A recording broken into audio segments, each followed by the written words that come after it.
법륜, 스님 행복하게 나이 드는 법 5가지 원칙. 지금까지 안 죽고 산 것만 해도 대성공이에요. 과거를 좋게 생각해야 미래가 좋아집니다. 과거를 자꾸 나쁘게 생각하면 자기 인생이 비참해져요. 제일 간단하게 생각하는 건 지금까지 잘 살았다. 앞으로도 잘 살 거다. 이렇게 생각하는 겁니다. 지금까지 나는 오류투성이로 살았다. 이렇게 생각하면 얼굴에 검은 그림자가 드리웁니다. 지금까지 내가 산 것은 대성공이다. 이렇게 생각해야 입가에 미소가 돕니다. 생각을 긍정적으로 해야 합니다. 연세가 들면 젊은 사람과 차이점이 있어요. 조그마한 애가 제잘제잘 말을 잘하면 말을 잘한다 해요. 그런데 노인이 말을 많이 하면 잔소리가 많다 합니다. 이렇게 평가가 다릅니다. 젊은 애가 빠릿빠릿다니면 재바르다고 해요. 그런데 노인이 빠릿빠릿다니면 주책머리 없다. 이렇게 말해요. 젊은 애가 어떤 꿈을 가지고 뭘 하겠다고 하면 야망이 있다고 해요. 그런데 노인이 이것저것 하겠다고 하면 노욕이라고 말해요. 이렇게 똑같은 행동인데 젊은 사람과 나이 든 사람에 대한 평가가 서로 다르다는 겁니다. 성질이 서로 다르기 때문에 그렇습니다. 그래서 지금 노인이면 노인에 맞게 살아줘야 한다는 겁니다. 그게 자연스럽다는 것이죠. 아이는 아이에 맞게, 청년은 청년에 맞게, 노인은 노인에 맞게 살아야 합니다. 그런데 요즘 청년들은 청년답게 안 살고 노인처럼 살려고 해요. 청년의 특징은 미숙합니다. 미숙하다는 것은 실수를 한다는 겁니다. 그런데 청년이 실수를 안 하려고 하다 보니까 결정을 못 합니다. 청년의 장점은 용기입니다. 그래서 청년은 뭐든지 시도하면 됩니다. 이런 경험이 쌓여나가면서 지혜가 형성되어 나가는 것이거든요. 많은 시도를 하고 많은 경험을 하는 것이 청년이죠. 노인의 특징은 원숙함입니다. 많은 경험이 있기 때문에 실수가 적습니다. 대신에 선택을 할 때 쉽게 선택을 안 합니다. 인생지사 세웅지 말하고 좋은 게 꼭 좋은 게 아니고 나쁜 게 꼭 나쁜 게 아니더라 해서 젊은 사람들처럼 희노애락에 덜 물들고 결정을 합니다. 그래서 실수가 적죠. 그런 면에서 머리가 하얀 것은 좋은 것입니다. 검게 물들일 필요가 없다. 옛날에도 도사들은 다 머리가 하얗습니다. 젊은 도사 봤어요? 못 봤지요. 도사는 다 늙었습니다. 늙음의 특징에 맞게 살아야 합니다. 그런데 늙음의 특징에 맞지 않게 젊은 사람들처럼 빠릿빠릿하게 살려고 하니까 열등의식이 생기는 겁니다. 젊음을 부럽게 생각하고 늙음을 비참하게 만듭니다. 이것은 자기에게 주어진 상황을 부정적으로 바라보기 때문에 그렇습니다. 주어진 상황을 긍정적으로 볼 줄 알아야 합니다. 나이가 들면 첫째, 말이 좀 적어야 됩니다. 그런데 늙으면 말이 많을 수밖에 없어요. 아는 것이 많기 때문에 그래요. 젊은이들의 미숙함을 보면 자꾸 말을 하게 되거든요. 그런데 젊은이들은 그 미숙함이 젊음의 특징이거든요. 자꾸 실수를 해가며 배워나가야 지혜가 느는 것이지 말로 가르쳐준다고 배워지는 게 아니에요.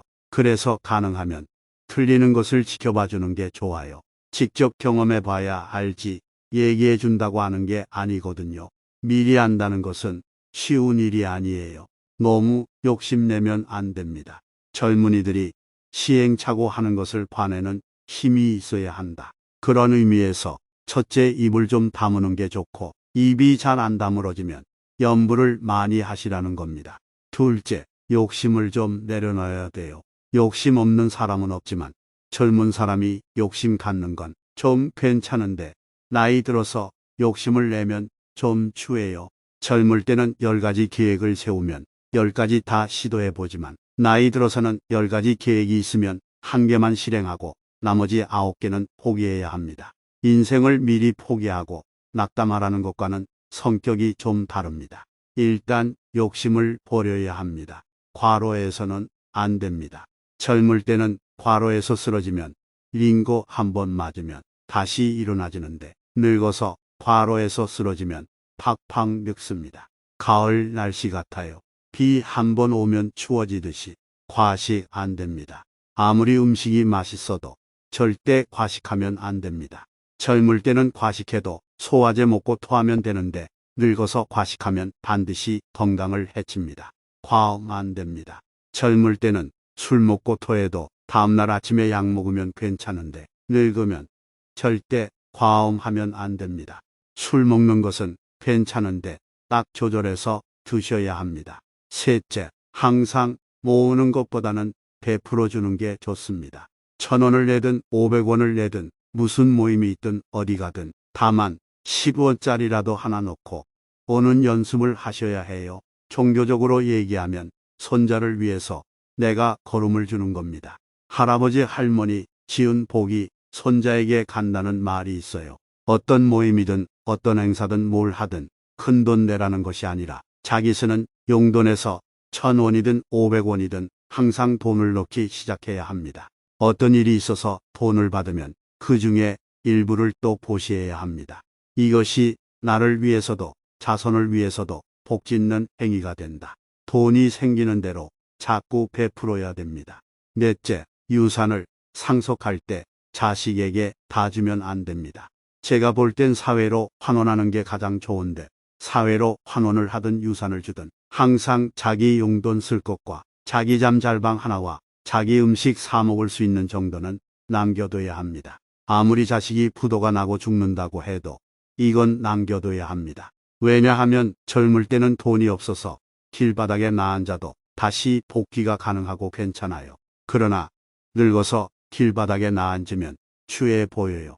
절대 자식에게 상속을 다 주면 안 됩니다. 한국 사람은 자식에 대한 집착 때문에 이게 잘 안 지켜집니다. 그래야 앞으로 자식과의 관계가 좋아집니다. 인간을 이해해야 합니다. 아무리 부모 자식 간이라도 돈이 조금 있어야 아파도 병문안도 오고 죽을 때 장례도 치러줍니다. 인간의 이런 심리를 이해해야 해요. 내 살기 위해서도 내 먹을 건 있어야 되고 조금은 갖고 있어야 합니다. 삶을 자식한테 의지하려고 하는 건 어리석은 생각입니다.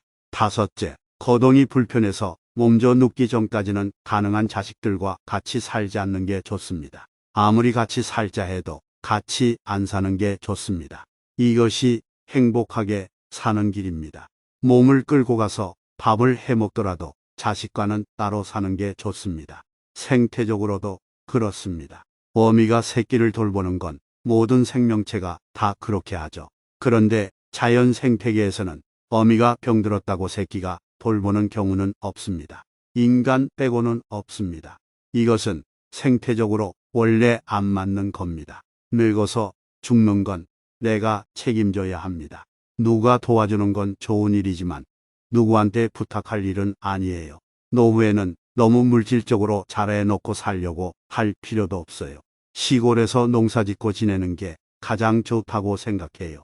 자꾸 빚가 번쩍하게 해놓고 살려고 하니까 노후 자금이 필요하다고 걱정하게 되는 겁니다. 그런데 걱정할 필요 없어요. 앞으로 20년만 지나면 한국의 복지제도 수준이 밥 얻어먹고 살기에는 아무 문제가 없어져요. 노후 보장 걱정하지 마세요. 밥만 먹고 살겠다. 이렇게 마음을 비우면 아무 문제가 없어요. 기본만 딱 간직하고 나머지는 봉사하면서 사는 게 좋아요. 이렇게 툭 놓고 살면 길이 열립니다. 앞에 5가지만 잘 지키고 살면 자식과도 아무 문제가 없어져요.